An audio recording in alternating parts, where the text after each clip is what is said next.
Okay, thank you for having us. And yes, me and Patricia are doing a bit of a tag team today. Oh, sorry. We're doing a bit of a tag team. So I'm the program manager for the cervical screening program in New South Wales. So I'm going to sort of talk about the need for cervical screening, particularly in culturally diverse communities. And then Patricia's going to talk about our strategy. The strategy itself is it's social media, but it includes a lot of community engagement as well for Arabic and Chinese women. So just set the scene, it's important to remember that cervical cancer is largely preventable. It's since the inception of the National Cervical Screening Programme, the mortality and incidence have reduced by 50%. And having 2 yearly pap tests can reduce your risk by up to 96% of getting cervical cancer. So it's a really good news story in terms of cancer prevention. But unfortunately for women who come from culturally diverse backgrounds, the picture in terms of screening participation is not good. Looking at the adult New South Wales Health Population Survey, it shows that cold women under the age of 30 are 4.1 times more likely never to have screened. It's also showing that women from culturally diverse backgrounds are more likely to lapse from screening.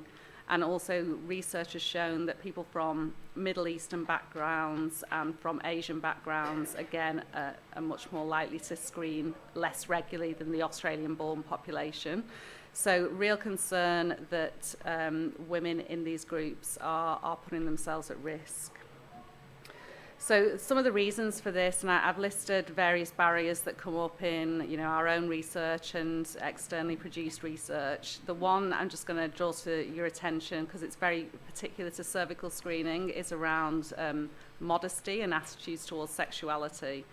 And because there is a perception for some women within cold communities that cervical cancer is due to promiscuous behaviour.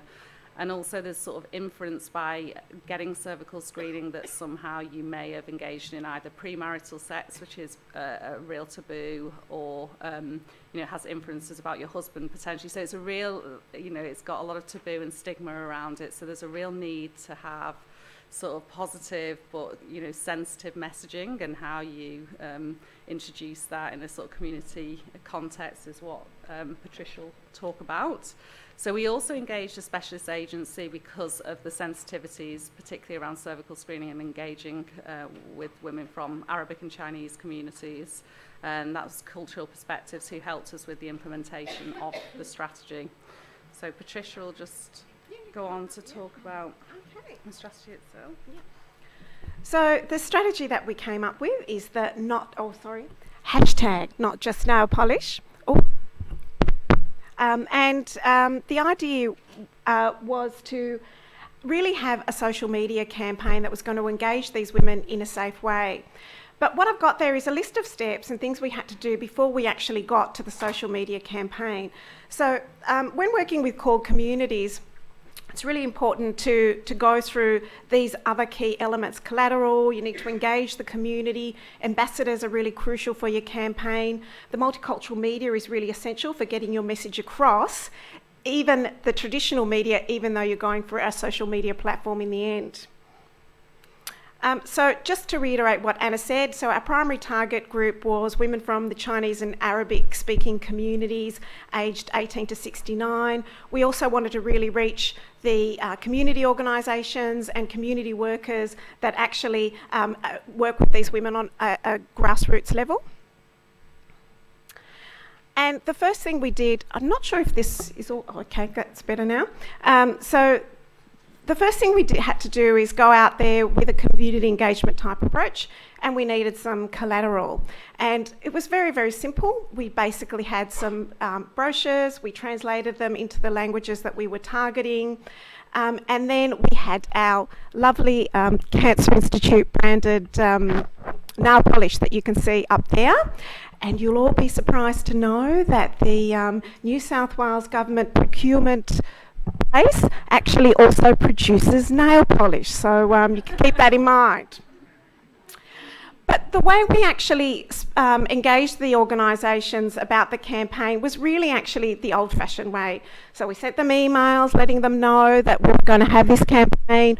We sent them kits with collateral, the information about the campaign and some flyers to hand out. We let them know all the details of when the social media component was going to start. And then, of course, we had to get on the old-fashioned telephone and give them all a call and make sure that they were going to be interested in participating. So the other thing we needed, and it's a very common strategy for working with called communities, is ambassadors. So we had 2 younger women. We decided we were going to target younger women. Oh, I'm sorry, there's that light's not working. To target younger women from the 2 communities. So we had Nicole Ijad, who was actually a Miss Australia Lebanon, and also Heidi Hand, who's actually just a bit of a personality on social media in the Chinese community. And she also has a following on Weibo, which is the Chinese version of Facebook, which is really, really important. We then also needed our GPs. The literature is very well versed with how important GPs are for communities, for called communities. Community members really respect and listen to their GPs. So we had 2 GPs from each of the relevant communities actually getting out there and giving some of the more important messages around the PAP screening and how important having a PAP test and how important it was. And they're a trusted and reassuring voice for the community. The other thing is that it is virtually impossible to get a cervical cancer survivor from called communities to come forward because of all those issues around taboo and stigma that Anna's already spoken about. So we went for the GP as another option. Okay, so before we went on with the social media campaign, we then had to we developed 2 media partnerships, and these were with monthly magazines, street-based magazines that also had an online presence. So Weiwei with the Chinese community, it's found all over Sydney, very much in universities as well. They did some great editorial coverage for us. They also online did banners and promotions of the upcoming campaign for us. And then you've got June, which is an Arabic, it targets the Arabic-speaking communities, but what you've got there, it's for a younger audience who may be bilingual, or some of them may only speak English. So what you've got there is a magazine that has Arabic and English page side by side. And there you can see our ambassador. She was really strongly featured on the cover. They did some great editorial for us. And also, again, the same thing, they've got an online presence, so they promoted the campaign online as well. Okay, and then after we did all that, we could actually start the social media campaign.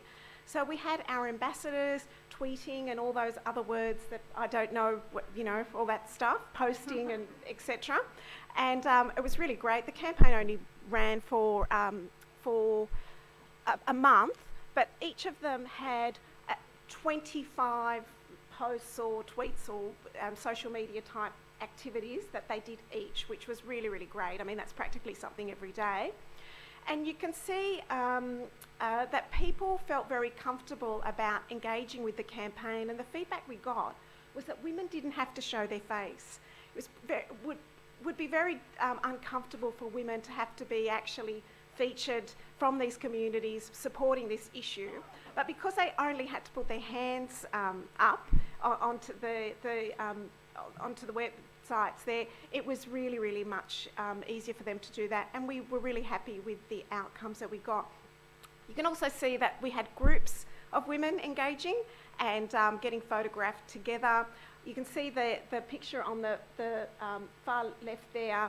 That's one of a Chinese community organisation. They got very creative. They had one of our old posters from a previous cervical screening campaign up there, and they've got their hands up on the wall with that. Other women used flowers, pictures, other things, and put their hands across it. So it gave people an opportunity to be creative with the campaign as well.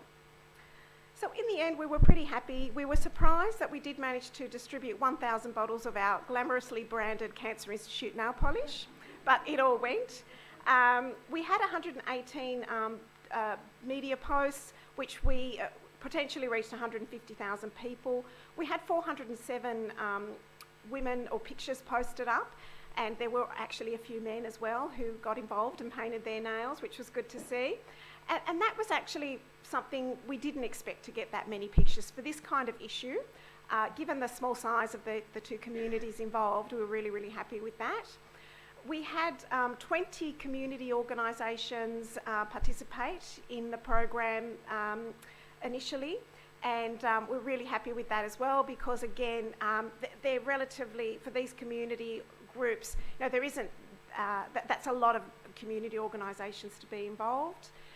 We had a YouTube video that was produced by Nicole, the Arabic speaking ambassador, and that's still going and still being viewed. We're up to almost 800 views on that, which is really, really positive for that community. And as you can see there, we also distributed flyers, got on SBS radio, and a few other, quite a bit of other media was generated as well. Okay.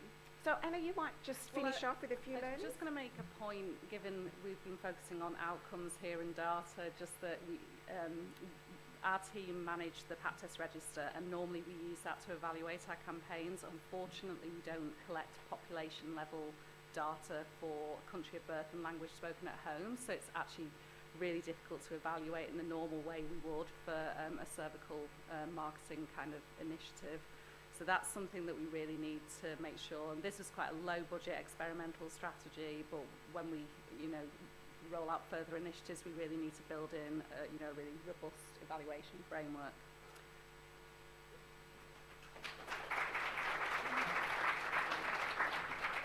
Thank you, Patricia. Thank you, Anna. Is there any questions from the floor around that? Yes, one at the back there.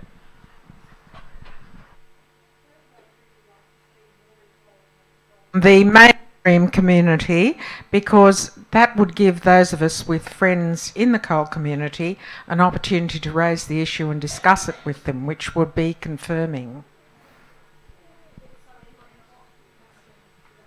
Yeah, the mainstream community, yes, the non-coal communities.